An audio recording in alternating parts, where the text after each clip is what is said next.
लेकिन वो आजादी की लड़ाई से लेना देना नहीं था, जिनके संगठन का आरएसएस का कोई योगदान रहा उसमें कि अब राष्ट्रपिता छोड़ दीजिए, नए पिता कोई राष्ट्र के हो जाए, नए भारत के नए पिता क्या किए हैं भारत के लिए, कुछ काम किए हैं, कहां भारत आगे बढ़ा।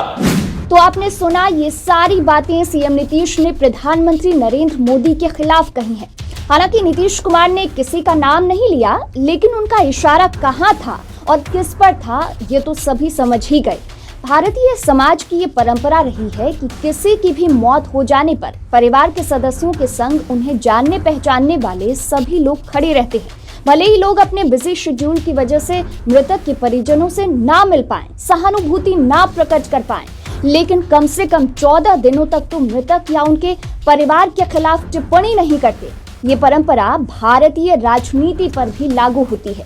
किसी भी राजनेता या उनके परिवार के सदस्यों की मृत्यु हो जाने पर उनके राजनीतिक प्रतिद्वंदी भी शोक संतप्त परिवार को सांत्वना देने पहुंचते हैं। यहाँ तक कि जीवित रहने पर उसके खिलाफ सार्वजनिक बयानबाजी करने वाले किसी राजनेता की मौत हो जाने के बाद विरोधियों के स्वर भी बदल जाते हैं। अभी कुछ दिन पहले ही प्रधानमंत्री नरेंद्र मोदी की मां का निधन हुआ, लेकिन उनकी मां के निधन के एक दिन बाद ही सीएम नीतीश ने अचानक पीएम मोदी पर बड़ा हमला करके सबको चौंका दिया। उन्होंने पीएम मोदी पर सियासी हमला करते हुए कहा कि कुछ लोग नए राष्ट्र के नए पिता बनना चाहते हैं, उन्हें बताना चाहिए कि उन्होंने राष्ट्र के लिए क्या किया है। नीतीश कुमार महाराष्ट्र के डिप्टी सीएम देवेंद्र फडणवीस की पत्नी अमृता फडणवीस के उस बयान का जिक्र कर रहे थे, जिसमें अमृता ने कहा था कि देश में 2 राष्ट्रपिता हैं, नरेंद्र मोदी नए भारत के पिता हैं और महात्मा गांधी पुराने समय के राष्ट्रपिता हैं। इसी पर सीएम नीतीश पीएम मोदी और आरएसएस पर जमकर हमला बोले। नीतीश कुमार ने आरोप लगाया कि इन दिनों देश में टेक्नोलॉजी का दुरुपयोग किया जा रहा है। आप खुद सुन लीजिए।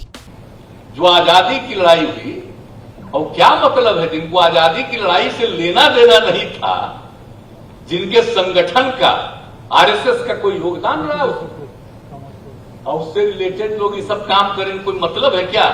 आज जिन लोगों ने आजादी की लड़ाई लड़ी, तो हम लोग तो सब भाई इसी सबसे बचपन से, हमारे पिता आजादी की लड़ाई में थे। आप जान लीजिए, कुछ लोगों को देख रहे थे ना मीटिंग में, राष्ट्रपिता, तो ये वो कौन बोली? सुने न थे अखबार में जो छपा कि अब राष्ट्रपिता छोड़ दीजिए, नए पिता कोई राष्ट्र के हो जाए। आप जरा सोच लीजिए, नए भारत के नए पिता क्या किए हैं भारत के लिए, कुछ काम किए हैं, कहां भारत आगे बढ़ा है, कौन सा काम हुआ है, सिवाय इसके कि नई टेक्नोलॉजी आ गई और उस नई टेक्नोलॉजी का पूरा जबरदस्ती रूप से उपयोग कर जो रहे हैं। अब सीएम नीतीश कुमार की ओर से इस वक्त पीएम मोदी पर किए गए हमले से लोग भी हैरान हैं। नीतीश कुमार की गिनती देश के समझदार और अनुभवी नेताओं में होती है। ऐसे में नीतीश कुमार की ये टिप्पणी आम लोगों को भी पसंद नहीं आ रही है। नीतीश कुमार के बयान पर सोशल मीडिया यूजर्स कमेंट कर रहे हैं। कोई कह रहा है कि गुजरात और बिहार की अलग अलग आर्थिक हकीकतें खुद बयां करती हैं और फिर वो कहते हैं कि उन्होंने देश के लिए क्या किया है। सीएम के बयान पर कमेंट की बाढ़ सी आ गई है। अधिकतर यूजर्स नीतीश को ट्रोल करने लगे हैं। एक यूजर ने लिखा है, पिछले 18 वर्षों के शासन में राज्य को बर्बाद करने के बाद भी उन्हें कोई शर्म नहीं है, रिटायर क्यों नहीं हो जाते हैं। वहीं एक यूजर का तो ये भी कहना है कि दूसरे के बारे में सोचते हुए नीतीश कुमार को शर्म आनी चाहिए। बिहार के विकास में उनका क्या योगदान है? गुंडा राज, बेरोजगारी, भ्रष्टाचार और गरीबी, इस तरह से आम लोगों की प्रतिक्रिया से ये समझ आ रहा है, ये समझा जा सकता है कि इस वक्त पीएम मोदी के खिलाफ उनकी टिप्पणी से लोगों में कैसा आक्रोश है, क्योंकि इस वक्त पीएम मोदी की मां के निधन से देश के सभी प्रमुख विपक्षी नेताओं ने चुप्पी साध रखी है। विपक्ष का कोई भी नेता प्रत्यक्ष या अप्रत्यक्ष रूप से पीएम मोदी पर किसी तरह की कोई टिप्पणी नहीं कर रहा।